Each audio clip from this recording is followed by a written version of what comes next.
तो इस पेड़ के अंदर देखा जाए तो नाग नागिन के जोड़े भी दिखते हैं, भक्तजनों को भी दर्शन होते हैं। और खास करके विशेषता इस मूर्ति की है कि अलग अलग रंग चेंज होते हैं। पेड़ के अंदर विराजमान है माता शारदा।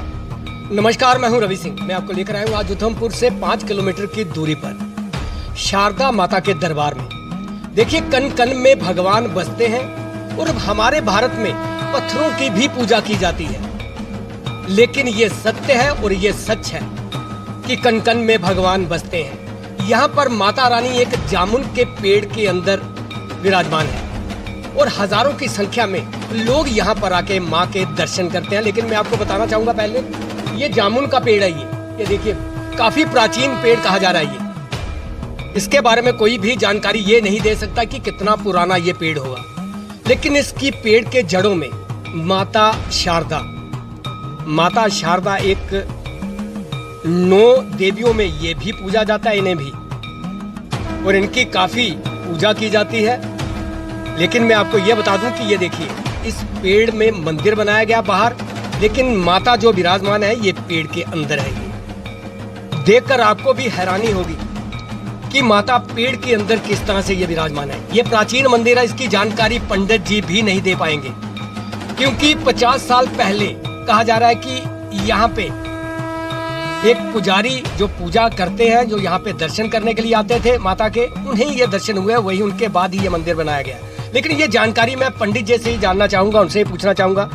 पंडित जी, आपका डेली लाइव उधमपुर में स्वागत है। तो ये बताएं मुझे कि कितना पुराना ये मंदिर है। जय माता दी। मेरा नाम पंडित अखिल शर्मा है। ये प्राचीन मंदिर शारदा माता जो जामुन के पेड़ के बीच में विराजमान है, आज से लगभग 40 और 50 साल के बीच में हमारे श्री पूज्य गोपाल सडोत्रा जी, उनको सपने में दिखी थी मूर्ति। सपने में दिखाई जी जी। तो उसके बाद माता रानी का जो प्रचार आस्ता आस्ता डेवलपमेंट आस्ता आस्ता करते थे, तो फिर उसके बाद प्रचार होना शुरू हुआ।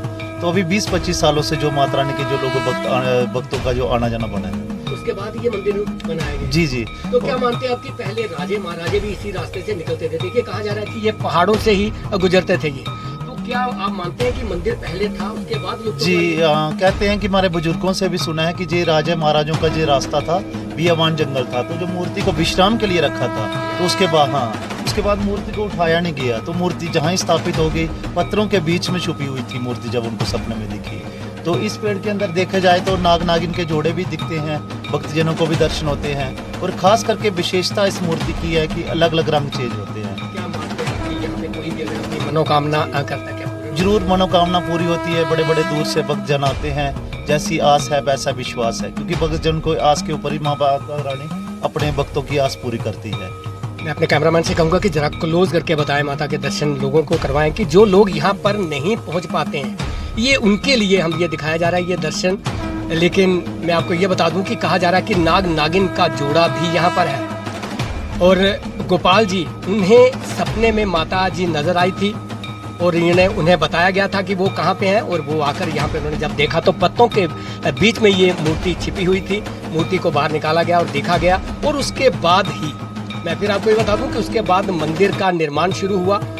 लेकिन जानकारी आपको मैं ये देता चलूं कि आप लोग आए, ये पैदल भी अब रास्ता नहीं है, क्योंकि रास्ता बनाया जा रहा है। यहाँ पे जितने भी नेता हुए हैं, जितने भी गांव के निवासी थे, उनके सहयोग से जोर लगाने पर प्रशासन द्वारा इस रास्ते की मंजूरी दी गई और रास्ता ऊपर तक पहुँच गया। गाड़ी ऊपर तक आपकी आ सकती है। ब्लैक टॉप होना जरूर अभी होना है, लेकिन वो अभी तक नहीं हुआ है। लेकिन मैं फिर आपको जानकारी दे दूं कि कोई भी व्यक्ति अपनी मनोकामना यहाँ पर रखता है तो उसकी मनोकामना पूर्ण होती है। और एक जरूरी सूचना आपको मैं देना चाहूंगा, और अब मेरा नया चैनल, और ये मेरा अपना चैनल है डेली लाइव न्यूज, प्लीज आप इसे फॉलो करें, लाइक करें, शेयर करें, ताकि जो समस्याएं लोगों की रहती हैं सरकार तक पहुंचाना, और सरकार की ओर से जो स्कीमें जारी की जाती हैं उन गरीब लोगों के लिए, उन लोगों के लिए, वो वहां तक पहुंचाना, और प्राचीन जो मंदिर रहते हैं उनकी जानकारी आप तक पहुंचाना। प्लीज मैं फिर आपको यही कहूंगा कि माता के दरबार आए, यहाँ पे दर्शन करें, जो अपनी मनोकामना है वो भी माता के समक्ष रखी जाए, ताकि आपकी जो मनोकामनाएं, जो समस्याएं हैं, वो दूर हो सके। कैमरामैन अजय के साथ Ravi Singh, Daily Live News Udhampur.